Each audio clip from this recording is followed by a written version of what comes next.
If you want all the latest news of NBA 2K and also NBA in general, you should follow me on my Twitter account at PackHoopsYT.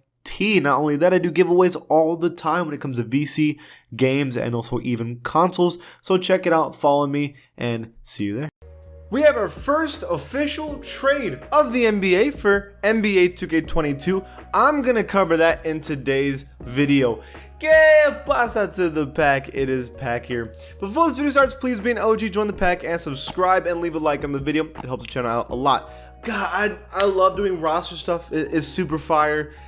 I know I've been covering a lot of NBA 2K22 stuff, but when there's an announcement of a player getting traded, I gotta cover it. I don't even care. So I'll still be making an NBA 2K22 news video today, but right now, let me cover this. So there are two teams involved, the Memphis Grizzlies and the New Orleans Pelicans. They make a trade that, in my opinion, I don't agree with, but maybe other people do. We'll start off with the Grizzlies themselves. So they trade away Jonas for Steven Adams and also Eric Bledsoe. They also get a bunch of second-round picks and the Lakers' first pick for 2022. Okay, so they get a lot of picks, which is obviously what I think they're thinking of more than anything.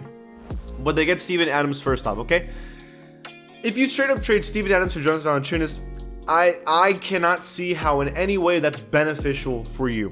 Yes, if Steven Adams is a good defensive center who can rebound, who can be like a lob threat, yes, I mean, and that will technically work for Ja Morant, Jaren Jackson Jr. If I'm the Memphis Grizzlies, I think of it this way. You see Trae Young and how he succeeded with Clint Capella. You use him as a great post defender, a guy who can get boards, and on top of that, you throw a lob to him and become a pick and roll lob threat, right? That makes perfect sense to me, right? However, Jonas Valanciunas was really, really good and was getting buckets as well. He was more of an offensive threat and was a clear third option on this team. But if you're thinking long term, Steven Adams is only 26. You have Jaren Jackson Jr., you have Ja Morant, Kyle Anderson, and Brandon Clark. You think, okay, this should be able to work for the next couple of years. The one player that I don't get is Eric Bledsoe. Even though it says he's a shooting guard, he is a point guard. Yeah, I guess now you have a reliable backup point guard on your team. Sure, I guess. Yeah. I mean, yeah, I guess so. But I don't know. I don't know if this was the vibes for the team. It's a gamble more than anything because you had a great player, Jonas Valanciunas, and you're replacing him with players that you're hoping is going to help carry this team a little bit for a little time. And on top of that, you got some picks, which is also a gamble because you have no guarantee that those second round picks are going to do anything. In that first round pick, there's no guarantee they're going to be anything. So you might have gambled away Jonas Valanciunas, who is a great center on this team, for maybe a little bit of success. I don't know if that was the vibes. The starting lineup will now be Ja Morant, Eric Bledsoe, according to 2K, remember. So Ja Morant, Eric Bledsoe, Dillon Brooks, Jaren Jackson Jr., and Steven Adams. Now, whether or not this will actually be the starting lineup, who knows? They could do a lot of different things, like making Dillon Brooks a shooting guard, and then make Kyle Anderson the small forward, which I wouldn't be surprised if they do that. Or even, I don't even know. They could do a couple things there, but overall, I'm not the biggest fan of this trade for the Grizzlies, but it could work. I see why it could work, okay? But now let's go to the Pelicans, okay? The Pelicans, in my opinion, made a huge W move for them, okay? So, first of all, they get Jonas, and that's all they get from this trade. They gave up all those things. So, Eric Bledsoe, Steven Adams, the Lakers' first round pick, and all their second picks for Jonas Valanciunas. But in return, they got Jonas Valanciunas, okay? This dude is a consistent 15-point per game scorer with 11 rebounds. He may not be the most amazing defensive center, but he can get blocks here and there and stops. This is the mindset of the Pelicans, okay? You had two number one options on your team. So Zion Williamson and Brandon Ingram, who you know can get buckets, especially Zion, who's a 19-year-old who's literally putting up video game numbers, okay? We know that Zion is going to be really good in this league, right? You have Brandon Ingram, who we know can get buckets and is only 22 years old and is going to figure it out next to Zion. You have Lonzo Ball, okay, who is 22, was a second-round pick, and is getting better every season, and it makes sense for him to get even better. He's a perimeter defender as well. So you bring in Jonas Valanciunas, who is a for sure good center that you're about to have, right? And now you have four players that are looking good. They're looking good.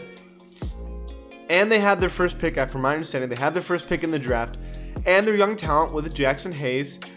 Like they have stuff here. This is what they're doing. And this is a weird comparison, and you're not going to like it. But do you remember LeBron with the Cavaliers had Ilgauskas. Okay, I'm not saying that Zion is LeBron, and I'm not saying Jonas Valanciunas is Ilgauskas, because Jonas Valanciunas is an all-star. Zion Williamson is not LeBron, but they're in similar situations.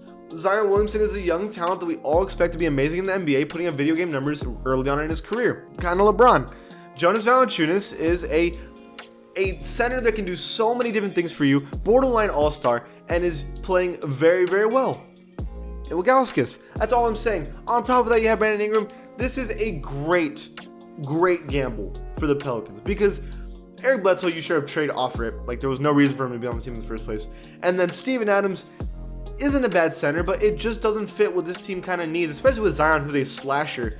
Jonas Valanciunas can do middies, right? Like, so he can at least create a little bit of space for Zion to score in the post. Jonas Valanciunas doesn't need to be underneath the basket like Steven Adams has to be. And so this is, in my opinion, one of the best moves this team could have made, especially as Lonzo gets a lot better next season and Brandon Ingram finds it again. This team can make the playoffs. Like, there's no reason, especially how Zion Williamson's been playing.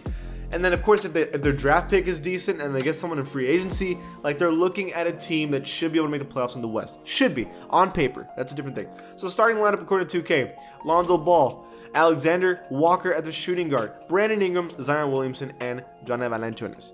Now, the shooting guard could change to Josh Hart, theoretically, or if someone gets better throughout the offseason like Kira Lewis. But at the end of the day, they think Alexander Walker is the vibes, and that could be the case. Overall, these are pretty good moves. Gun to my head, if I had to say who won this trade, I think that the Pelicans did.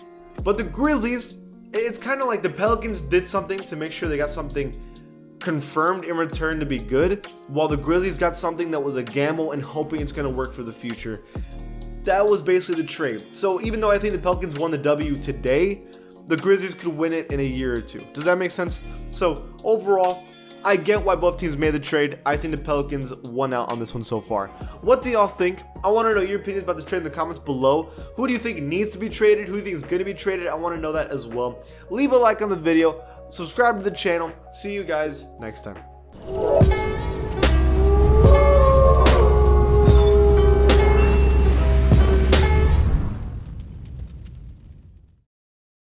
If you want all the latest news of NBA 2K and also NBA in general, you should follow me on my Twitter account at PackHoopsYT. Not only that, I do giveaways all the time when it comes to VC, games, and also even consoles. So check it out, follow me, and see you there.